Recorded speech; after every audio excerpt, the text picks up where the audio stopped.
Hi, well, welcome to the Mo and the Ro. I'm the Mo. I'm the Ro.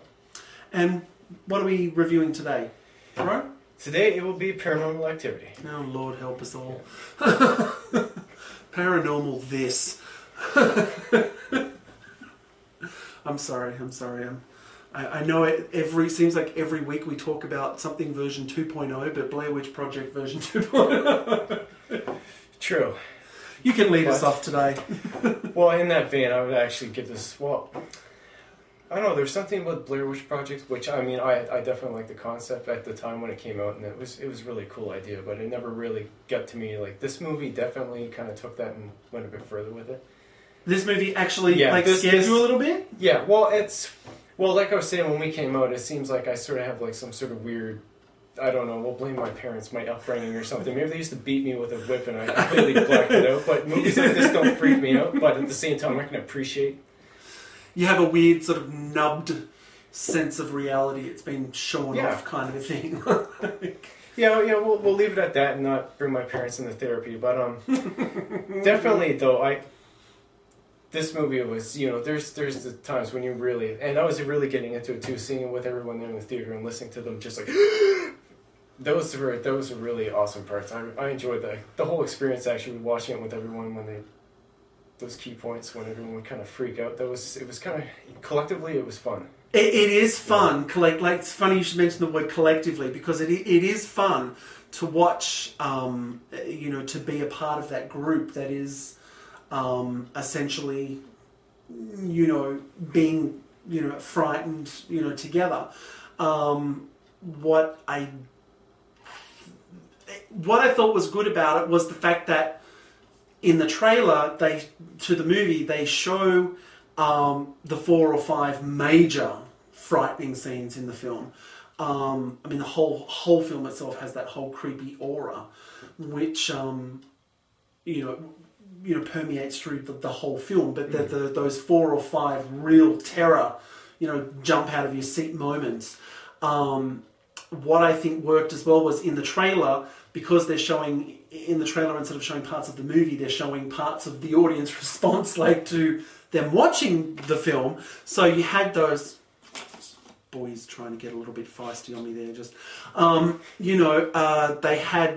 they showed those moments where the theater was going, and jumping out, and there certainly were progressively got worse up until the big finale, of course.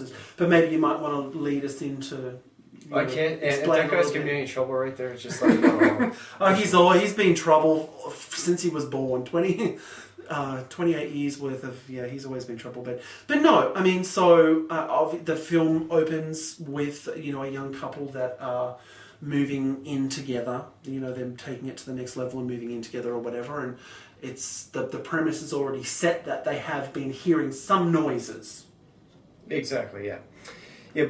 Basically, it's the story of this has been following her entire life. Weird happenstance that's been following her ever since she can remember, and always being sort of creeped out and like she was being followed by something. So I kind of like that they didn't tie it to the house; they tied it to the person. Absolutely. Because I think too, by doing that, there was always the fear with this kind of a storyline that they had. There was always the fear that you are going to compare it to Poltergeist. The whole, there's a spirit in the house, it's, they're here, kind of a thing. And so, in that vein, it was always going to be compared to the Blair Witch Project because of the feel, the way it was shot, dime store film does good kind of a thing, so there was always going to be that comparison, but I think they nicely sidestepped some comparisons to Poltergeist.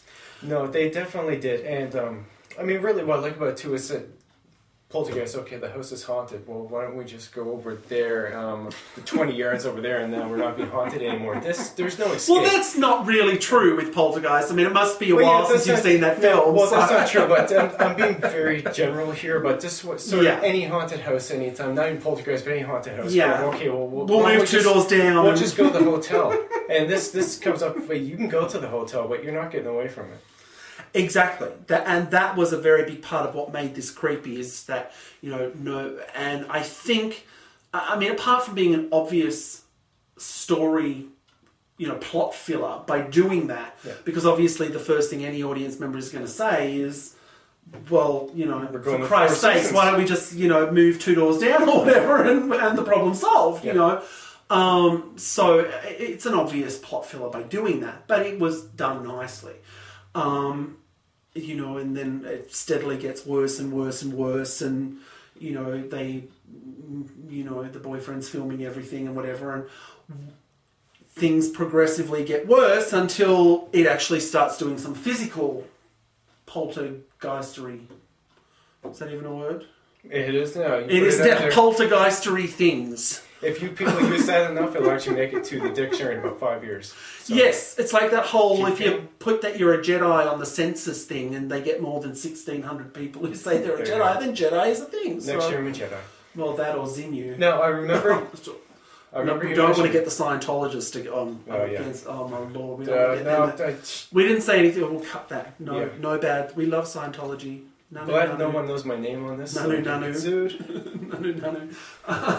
But I remember you mentioning the female character at times was sort of getting on your nerves. I remember... Well, I just felt that, like, once again, like you had actually mentioned that, you didn't mind that so much because it sort of built the fear. But for my mind, she was a little bit too whiny. Do you know what I mean? I mean, I think it was the fact that it was the whininess was so repetitive. Do you know what I mean? It was like, because of the way the film is shot with, sequence at night where they're sleeping and filming what's going on, sequence in day, sequence at night, sequence in day, throughout the whole film. Which was another great way to ramp up the fear level, because you're sort of thinking, well, holy crap, what's going to happen tonight, kind of thing, But it just seemed like she was whining about the same thing over and over and over. Do you know what I mean? Turn off the effing camera. Turn off the effing... It's you and the camera, and and then they, but then she lets him film it at night. Do you know what I mean? And then something goes wrong, and then the next day she's all like, wow, it's you and the camera. And I'm like, oh, does this record ever change? See, what I liked about that is that's more often than not, that's real life right there. It's the same stupid argument. Well, I'm not married, but you are. Oh, if my husband didn't turn the camera off, would have just... Oh, just quick segue. I know we're not supposed to go off topic, but you have read on the website that I am happily married. Zac Efron, if you're watching, I'm completely single. So, back to the movie. Well, he's the one, right, that you could each pick one? Doesn't every couple do that? There's every couple does the whole... The celebrity freebie. Yeah, be Zac Efron or... I don't know. Anyway, we'll talk about that later. Back to... Sorry. That'll be its own post. That'll be on... Page, actually. Yeah, we'll be doing more. Letters to Zac Efron. Dear Zac. I don't know.